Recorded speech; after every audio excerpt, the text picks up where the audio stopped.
Tips from Trestle, the Senior Living Food and Hospitality podcast, is brought to you by E-Menu Choice Point of Sale and Clark Pro. Welcome to Tips from Trestle, the Senior Living Food and Hospitality podcast. This podcast explores the senior living industry with a unique focus on food, hospitality, and the community experience. I'm your host, Aaron Fish. My goal for this podcast: educate, inform, and inspire leaders in senior living. How? By bringing the resident and customer experience to the front of mind in our industry. We should bring the passionate spirit of food and hospitality to everything that we do and everyone we serve each and every day. So what are we waiting for? Let's get to it. Today on Tips from Trestle, I'm chatting with Dana Fillmore. Dana is the North American Senior Living and Healthcare Solutions Strategist for Gordon Food Service. Dana began her career in food and nutrition after graduating from Eastern Michigan University and earning her registered dietitian nutrition credential. She works in post-acute care and long-term care, building foundational clinical and food service skill sets.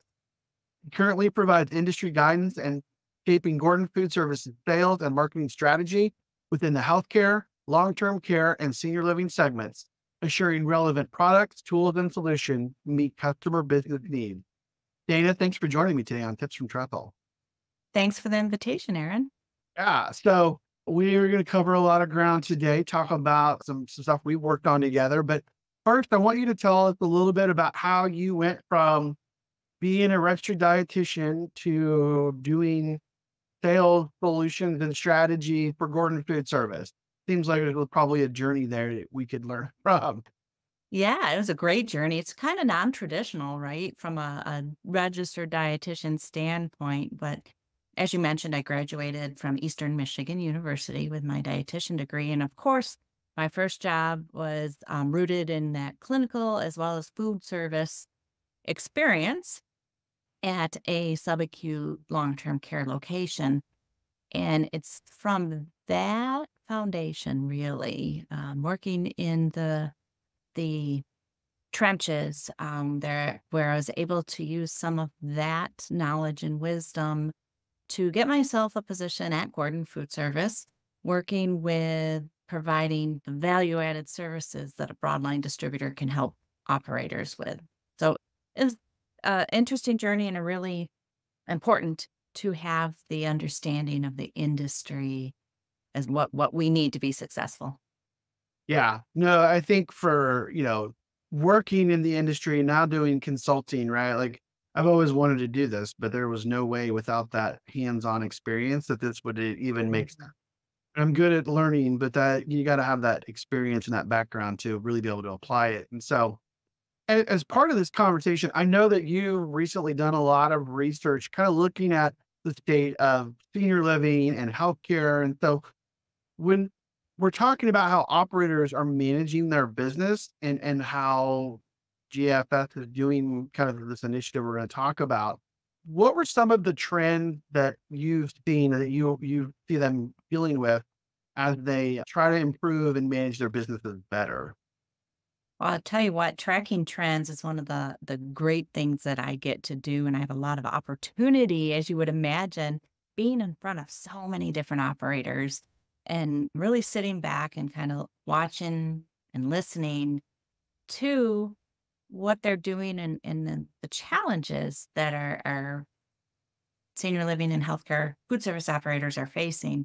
And I'll tell you what, the biggest trend or challenge and topic of a conversation right now, I don't know that there's going to be anybody that'll disagree, is everything around labor and cost.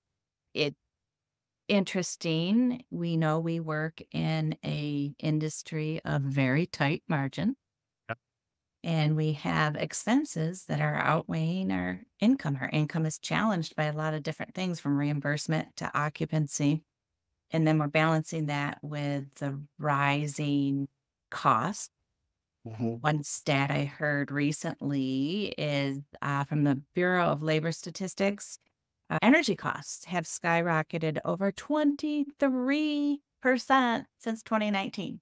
That's crazy. It's funny. I just did a webinar just this past week where we talked about like building budgets for senior living communities and looking at things. And one of the areas that I put in the webinar was talking about utilities and energy expenses. And it's interesting that people don't necessarily think about that. The conversations we had around that was kind of shocking that it's kind of an afterthought, but you got to look at the whole process, the whole like bottom line of everything. You know, staffing and labor, you read these articles where they say, "Oh, well, staffing is better." And you see these like one-off case study type situations where this operator, they write an article about, "Oh, well, we're back up to 90% occupied and we don't have staffing issues." And you're like, that's great for you, but there's still a vast majority of people in this industry that are still struggling with lower occupancy and open positions. And it's like, how can we help them? How can we get them the support they need? Yeah, another stat I saw, this is interesting as well. Again, from the US Bureau of Labor Statistics. If every American who is in the job market Yeah, found a job, if everyone that wants a job found a job, there would still be 3 million open positions. that's insane. I, This it's, yeah, like there's all this talk about, like, we talk about, yes, we have people, yes, we need people, but when you compile that with the growth rate of this industry, right? I mean, we're talking about over the next 10 years, like something like 800,000 units are going to be needed, plus a 3 million person shortage. And that's all positions, right? Not specifically into our industry. Like the need to figure out what can we do to be better at our business just kind of have to be figured out. We got to do something to help the industry. right, whether you're having trouble finding people or not, a smart operator has always gotta have their eye on recruitment and retention and doing things to keep the good worker they find. Yeah. And it's just not wages, right? I think that's the piece that everybody always goes to first. Like, are you paying them enough? Well, I think we maybe as an industry sort of figured that out. I mean, I feel like a lot of operators are doing what they can to meet that need, but there's so much more after that hire, after that offer letter goes into that. And so because of that, right, one of the things that you saw an opportunity with, as in your role as a strategy and solutions provider with Gordon Food Service is figuring out how do you support customers. And you started working on this initiative called Peak Performance, which I can, happily say I was a little part of, kind of fun. And so I'd love to know a little bit about, obviously you got the trends driving this, or from what you're seeing, you're probably getting customer feedback around some of that as well. But how did you go about coming up with this idea of peak performance? How did you develop the program, and kind of walk us through that process a little bit as you developed it from kind of the start to where we're at now with it? Yeah, it's a really good question, and what our goal was, we're listening and interacting with all these amazing food service operators within the sector and understanding that they're looking for sustainable solutions for labor and cost saving. Yeah. And these solutions have to not only be sustainable from a cost standpoint, they also have to help with quality of care and resident choice and meeting the needs of the resident they we're caring for. So we really put our thinking caps on and we're looking at the issue of retention and cost and how they come right together when we say truly the smart, savvy operators are really focusing on how can I find operational excellence. Mhm. That's what's going to reduce the full-time equivalents that I need. It's gonna make sure I'm using the people I have best, right? Yep. And all along the way, we will be providing the residents and patients with the hospitality that we're here for. Yeah. My experience around operational excellence, it's not always about trying to cut away and reduce, a lot of people think, well, you're just trying to like cut staff and cut hours and do this and do that. But all of the trends you talked about kind of say, well, no, like the market is cutting bodies and available staff hours because we, like you said, 3 million open positions if everybody had a job. Right? So the market is saying you've got to be smarter, you've got to be better. So when you started putting this together, you're like, operational excellence. Makes sense. Well, why that emphasis, right? Why did you lean into that? What about that made that? Well, and you just asked, why did I lean into that? And it's a little bit of a Nope. funny lean. We know operational excellence is the goal. Yeah.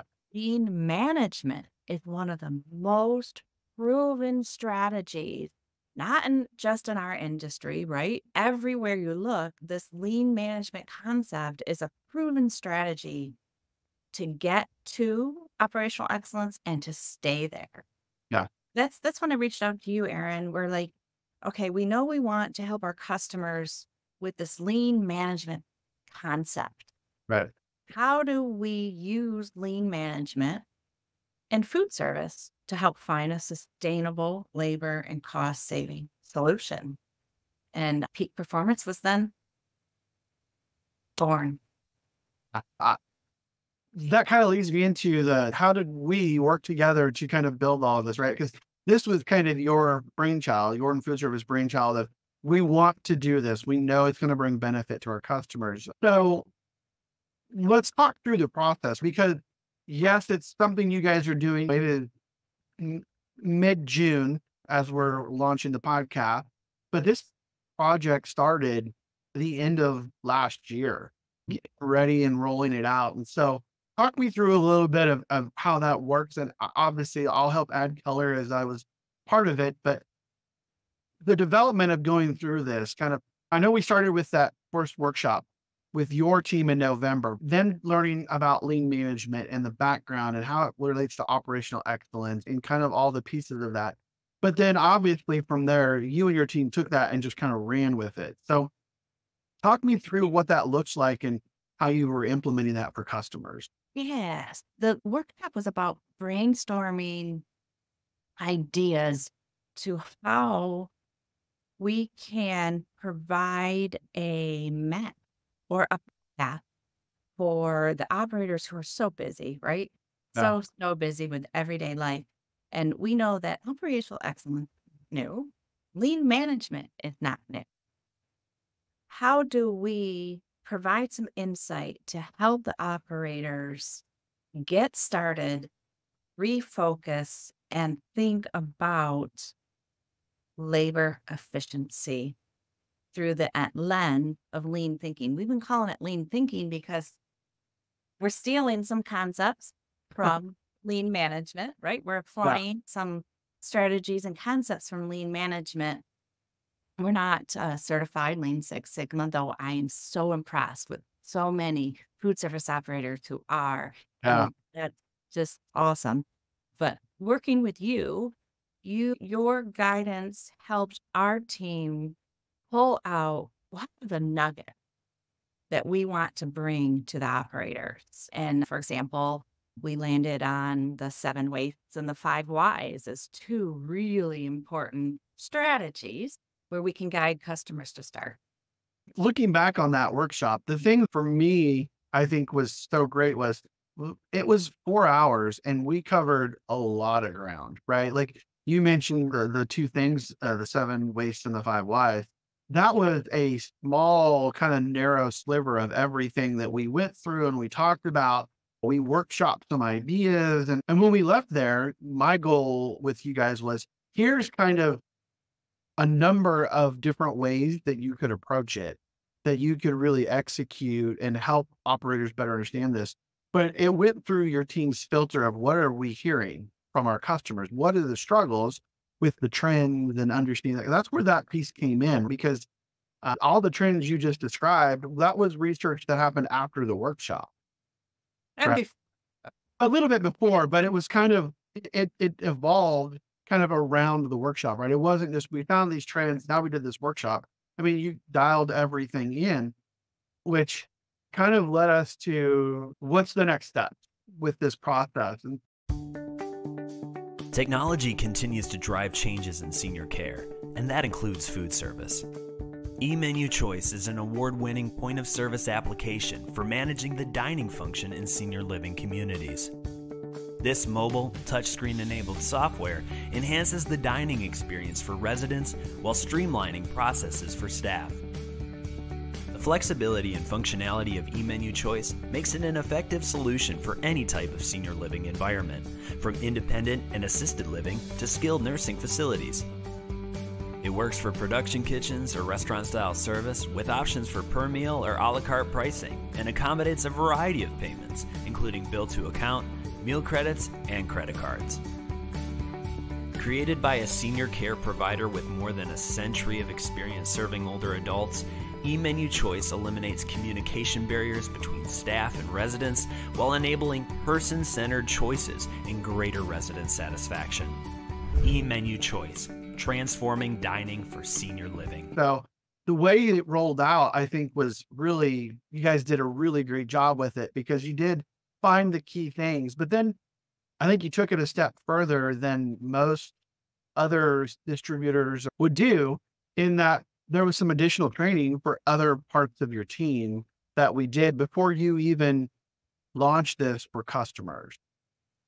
Yes, yes, we are afforded the opportunity to take some time, 2 days, to sit down with our entire senior living and healthcare sales force with throughout the U.S. for Gordon Food Service, as well as some in Canada. And we took 2 days to talk about those trends. Those trends really drove us to say, how can we find that sustainable solution? And this lean thinking, this peak performance through the lens of lean thinking was our sustainable solution. And we were able to sit down and talk about, you were part of it, which was wonderful, helping our sales team understand the three most common areas where we see operators having waste, that non-value added activity. Right. And then now our sales team can take that knowledge, take the support materials that we have, and go to the operators and say, let's look for some waste and let's see where you might be able to find some labor efficient processes to help you with labor cost and quality. Yeah.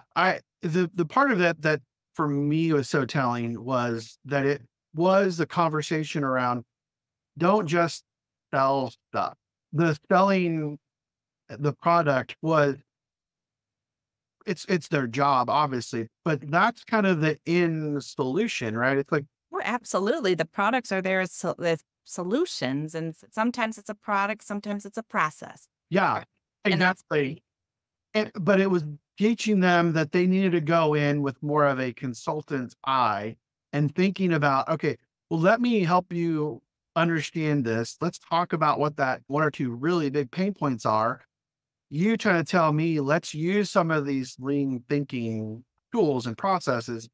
Now, collaboratively, I can offer you a solution, whether it's a product, whether it's a service, whatever it might be. technology, a lot of technology. Exactly. Being able to have all of that where it might just be a regular distributor salesperson might just say, oh, well, you need to buy like the pre-sliced tomatoes or whatever, because that'll save you time. Right. But there's no real thought process. And that is just one of those like knee-jerk gut reactions. And there's not a lot of process and analytics put into it. And I think that's what makes this a little bit more different and a huge value add for operators. Yeah, one of the things I'm excited about, well, two of them that I'm going to share real quickly, promise. We took that, right? And now we're going throughout our footprint and we're doing 12 operator workshops, right? They're focused throughout our footprint, and we have customers, operators really, just coming in and learning and listening in the real benefit of those workshops is that it's a little bit of us. We're up there, we're talking about the concept, we're talking about lean thinking. We get them talking together, and we are all learning and talking and solving ideas together. And then we walk out, and there's a vendor show with technology, process solutions like chemical and beverage solutions, and then product ideas that each operator can look at and decipher and identify what's the right solution for them. And every vendor that's there, they're required to talk through a labor efficiency lens. This is not a selling show. This is helping customers with labor efficiencies. Yeah, a totally different approach. And and that just makes so much sense to me, right? Because don't get me wrong, food shows are great. You see a lot of cool I things. love food shows, Aaron.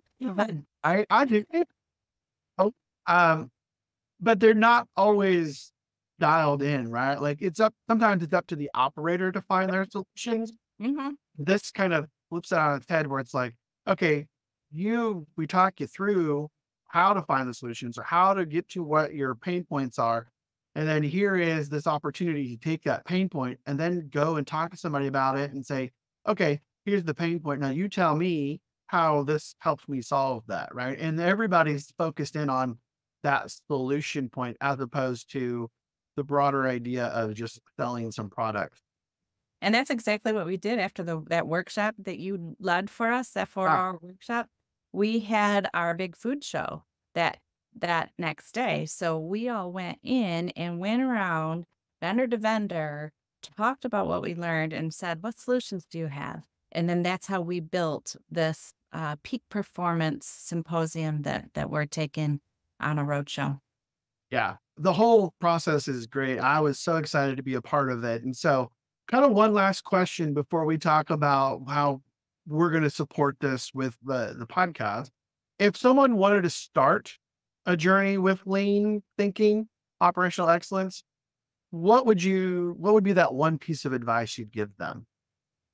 That's a great question. And that's really where our message is to customers and what we're sharing as we go and meet with our customers is start small, obviously, right? The old adage of getting back to the basics, work smarter, not harder, Mhm. and coach and educate your team as you engage your team in this concept called lean thinking. And we boil it down to the three areas where we want you to look for waste. And that's where most waste is, the most expensive waste, which is the procurement and the inventory, the food production, recipes and menus, as well as just the general flow of work. Yeah. And so we want to guide you to one of those areas. We want to guide you to look for waste and then to understand and solve for those wastes. Yeah, great advice. So as we wrap up here, this is probably the part I'm most excited about is this whole entire season. We launched our Trestle Tactics podcast, which was really from this conversation that I had late last year around with an executive director who listened to the podcast. And I asked them, how do we make it better? And they wanted actionable, tactical solutions and ideas that they could listen to and they could take one or two and try in their operation and work through that. And so with GFS's support, we're actually going to be, you and your team and myself, we're going to be doing a whole series of Trestle Tactic podcasts around peak performance and lean thinking. This is being dropped on the 25th of June, and we are starting straight in, every other Thursday for probably, I think, the next 3 months.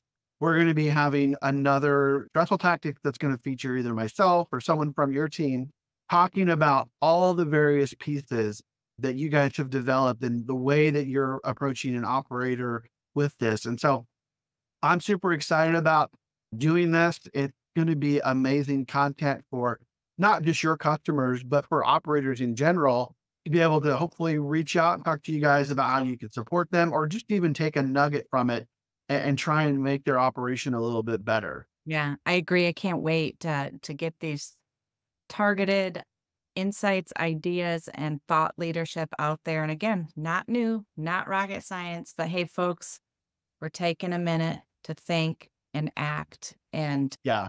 I think you made the comment earlier about there are operators who have gotten lean certified, but I remember we had a conversation. You had asked a group of those leaders at, I think it was Argentum. It was either Argentum or Leading Age. Do they use it in their operation? And there was a number of them that you said didn't, only because of the constraints and all of that. And so I think taking what you guys have done and breaking it down into these smaller pieces is going to make it so much more value added for the industry as a whole. So okay, looking forward to providing more content and sparking ideas to help people improve. awesome. Well, as we wrap up, if someone wants to learn more about lean thinking, operational excellence, they want to learn more about working with Gordon Food Service, how can they contact you and get more information? Well, absolutely. So, first of all, if any of you are Gordon Food Service customers, please ask your sales rep. They'll get you a copy of our peak performance digital guide right straight away and get you in contact with our team of regional dietitians who support the solution strategy. And then, if you're not with Gordon Food Service, we'd love to talk with you. We'd love to share our ideas. Visit us at gfs.com. You can hit become a customer, or feel free to reach out to myself at any time. My email, do I share my email, Aaron? Is that all right? Absolutely. Yeah, great. Dana.fillmore@gfs.com. I can spell it for you. DANA.FILLMORE, like the president, Millard Fillmore, at gfs.com. Perfect. Well, Dana, thank you for taking some time out of what I know is a crazy busy schedule with all the stuff you're doing to talk about the peak performance, big picture. And thank you for your team being a part of our Trestle Tactics series we're launching here later this week. So I appreciate you being on Trips from Trestle today. Wonderful. Thanks for inviting me. It was a pleasure. So there it is, everybody. Another one in the books. Thanks again for tuning in. Please follow, like, and subscribe on YouTube, Spotify, Apple, or wherever you get your podcasts. And be sure to follow us on social media at Tips from Trestle. You can also learn more about the work I do by following me on LinkedIn, Twitter, Instagram, and even TikTok. And be sure to check out Trestle Hospitality Concepts at www.trestle. I'm your host, Aaron Fish, and this has been another episode of Tips from Trestle.